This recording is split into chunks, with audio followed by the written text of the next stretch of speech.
मैं आपको यह बताना चाहता हूं कि हिंदुस्तान के युवाओं के लिए, आदिवासी युवाओं के लिए, पिछड़े वर्ग, दलित, गरीब, जनरल कास्ट के युवाओं के लिए कांग्रेस पार्टी क्या करने जा रही है। सबसे पहला कदम हमने गिनती की है, हिंदुस्तान में 30 लाख सरकारी वैकेंसीज हैं। 30 लाख। मोदी जी इनको भरवाते नहीं है, बीजेपी इनको भरती नहीं है। सरकार में आने के एकदम बाद हमारा पहला काम होगा कि 90% को 30 लाख सरकारी नौकरियां हम दे देंगे।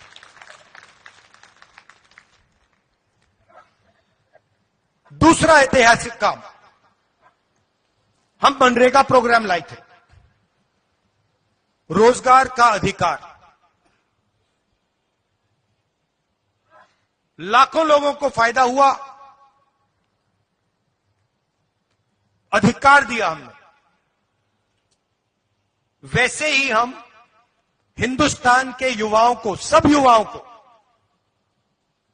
अप्रेंटिसशिप का अधिकार देने जा रहे हैं।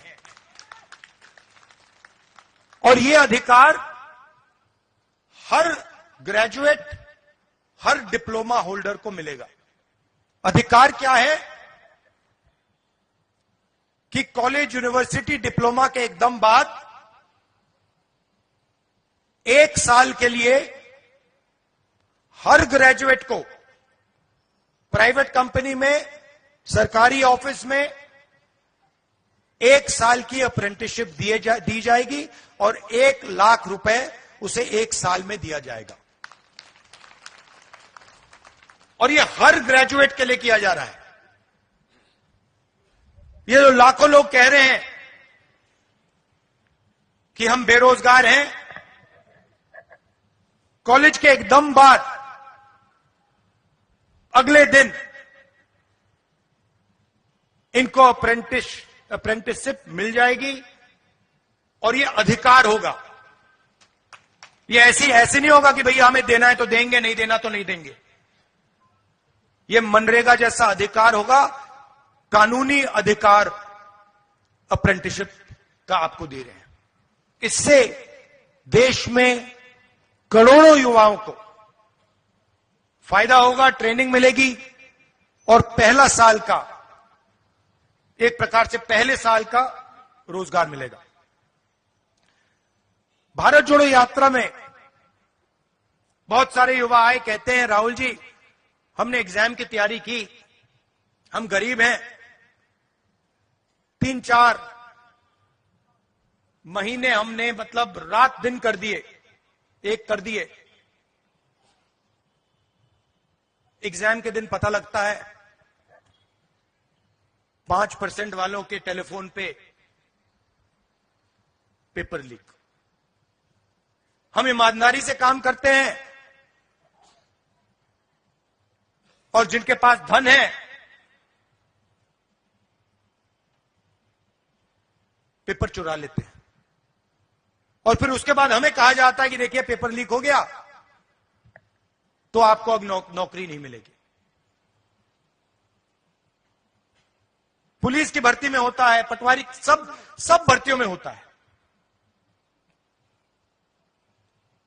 तो हम एक नया कानून लाएंगे,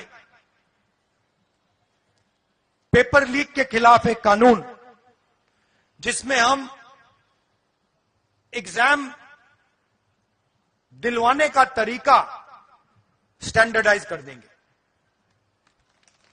कि एग्जाम होगा तो ये जो आउटसोर्सिंग होती है, प्राइवेट कंपनी को पकड़ा दिया जाता है, ये आउटसोर्सिंग नहीं होगी। एग्जाम सरकारी संस्था करेगी और इस प्रकार से करेगी। और अगर इस प्रकार से नहीं किया और अगर पेपर लीक हो गया तो फिर कानूनी कार्रवाई ऐसी होगी कि दूसरी बार नहीं होने वाला है। चौथी चीज युवाओं के लिए बहुत सारे युवा उबर, ओला, डिलीवरी का काम करते हैं। इसको अंग्रेजी में गिग वर्कर्स कहते हैं। और राजस्थान में हमने इनके लिए कानून बनाया था, इनकी रक्षा के लिए, इनकी पेंशन के लिए, इनकी सोशल सिक्योरिटी के लिए। जो कानून हमने राजस्थान में बनाया था, वही कानून हम पूरे हिंदुस्तान में लागू करने जा रहे हैं कि जो ड्राइवर का काम करता है, सिक्योरिटी गार्ड का काम करता है, उबर का काम, ओला का काम, ये पिज्जा डिलीवरी जो होती है, ये जो सब युवा हैं, इनकी रक्षा हो,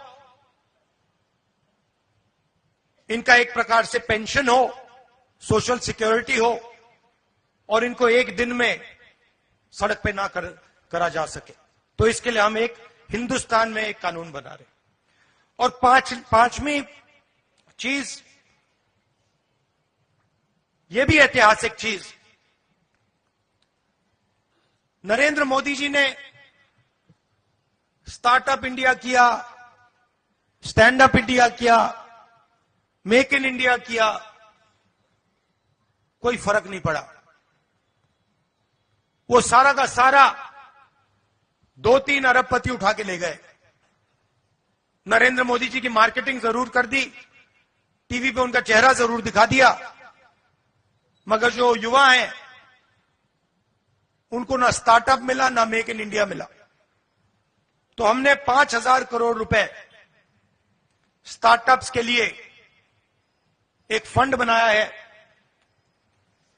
और हर डिस्ट्रिक्ट में यह फंड रहेगा।